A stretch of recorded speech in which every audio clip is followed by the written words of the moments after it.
Hello and welcome to another episode of What's Inside.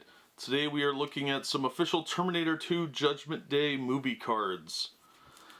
There are 12 movie cards and one official offer card inside each pack. And these were put out by Impel.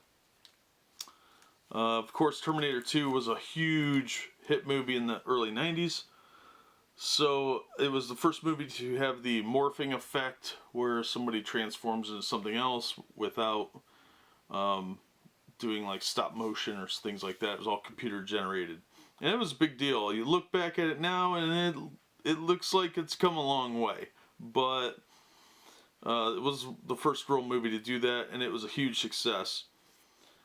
But we got 2 packs of the trading cards from Impel. There are other cards and stickers that were out for this, but we're looking at these from Impel. And these were actually pretty high quality cards at the time. Let's see how they've held up. Now these bags are real thin vinyl, real thin plastic. So they're not wax packs. They're not quite cellophane. They were a common kind used in the early 90s. DC Cosmic Cards used it, and several others. Star Trek, a lot of Impel stuff, really. But it was a cheap way of packaging the cards, which was kind of cool because it's got a real smooth feel to it. Unlike foil packs, it didn't crinkle as much, but it also meant that sometimes it was easier to damage the cards. So let's see how they've held up. It's also kind of hard to open. If you collect the wrappers, you're going to have to be very careful. You might even want to use a cutting instrument to open these because you're going to destroy and stretch out the plastic. It's this real cheap vinyl plastic. Some of them are so cheap you can kind of see through them. These aren't quite that bad, thankfully. So let's move our other pack over. And the first one we have is the offer card. It's for a collector's sweatshirt. And the offer's expired in, offer good through December 31st, 1991. So you missed your window. Now, when I collect these cards back in the 90s, I actually tried to complete a set of these, but there's no checklist for the offer cards. So it's actually really hard to know how many of these there were. I think I knew about 6 or 7 different ones, I think. Memory's a little foggy as you get older. But there were quite a few of these different offer ones. And let's see how much the sweatshirt was. Oh, it was $24.95 plus $4.50 shipping. That was very expensive for the time. Alright, now our first card here is card number 56, Going for Guns. You can see the silver border, which is going to make it a little easy for these to get notched up and discolored along the edge lines. The photos are well centered, they're very well done photos. The silver border is kind of cool looking.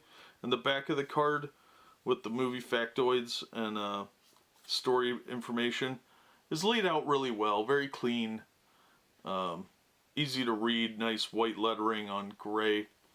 They're very nice cards. I'll give them credit for that. These are very high quality cards and they seem to have held up pretty well. Alright, next we have card number 48, Terminator sews up Sarah's wound. Card number 102, Hasta la vista, baby. I got so tired of hearing people say that. Card number 72, Are These Authorized Personnel? Card 84, Sarah confronts the SWAT team. Card 38, Talk to Us, Don't You Care? Card number 41, The Face of Sarah's Worst Nightmares. Card 108, The Battle Is Joined. Card 96, Come on, Mom, we gotta keep moving. Card 125, Director and Actor Confer. Card number 92, Airborne Kawasaki. And number 4, On the Battlefield. So there's quite a lot of variation. It does tell the story. It is a fairly large deck. So you're going to probably be buying quite a few of these to complete one set. I think I didn't get a full set till I bought a whole box. There are a couple cards in this that you only find one or two of in the entire box. So it's kind of hard to complete the whole set with that problem. That was a common issue though back in the day. Impel wasn't as bad about that as some of the others. I think I just had a tough go of it. So I don't blame them necessarily. But you can still find a box of these cards online for roughly $20. Which, you know, it would have been probably about $100 back then when these were still new. Alright, we've got our offer as a collector's cap. It went for $7.95 plus $2.50 shipping. The offer is, of course, expired still. Our first card in this pack is Evening Paul. These are friends of mine. Card number 71. Then we've got card number 75. Can they change the world's fate? Now this is a good example. I don't know if that's going to show up on the camera, but there's little notch white around the edge. The picture is centered fine. It's the little discoloration from where it was separated and perforated from the sheet. And that's because of the silver coloring, I think, and the way they cut the cards. They probably coated the color on first and then cut them. That's the logical way to do it. And that tends to leave these little white flecks along the perforation marks. And it's really hard to find these in perfect shape. If you're trying to get them graded, oh, that's going to be a bit of a nightmare unless you're real cautious with your cards. Because just handling them can bring these little imperfections out. Alright, card number 40. The T-1000 dispatches Lewis the Guard. Card number 127. I Know Now Why You Cry. Card number 140. The Checklist. This is checklist number 2. It's the final card in the set. So it's just a checklist sheet, so you can tick off which ones you have and which ones you don't. And it goes all the way up to number 140. 139 and 140 were the checklists. So it's a fairly large set.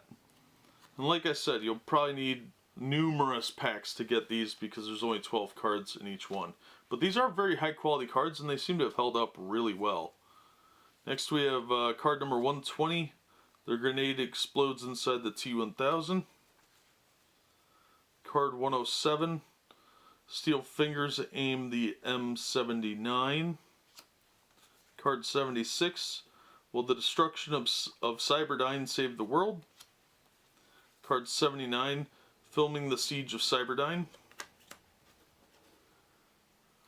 Card 47. John stares at the unstoppable T-1000. Card 114. The T-1000 skewers Sarah. And lastly, card 91, the SWAT van crashes into the lobby. Now, if you're a fan of the Terminator franchise, these are really cool collectibles. They have really nice shots from the movie, really well framed, and they're just scenes from the movie, but they did frame them really well. It's not garbage like some of these tend to, where everything's kind of off-center, or that, you know, it's more like they had a professional look at these and say, all right, which stills can we use? So that was nice. The card quality is very nice. They have held up really well over time for being 20-some years old. And it's got a little movie synopsis on the back and some behind-the-scenes stuff on a few of the cards. So as far as like trading card collectibles go, this one is a good one to pick up if you're looking to pick up a new set from the vintage era, I guess. I guess these are vintage now. But yeah, these are good cards. They've held up really well.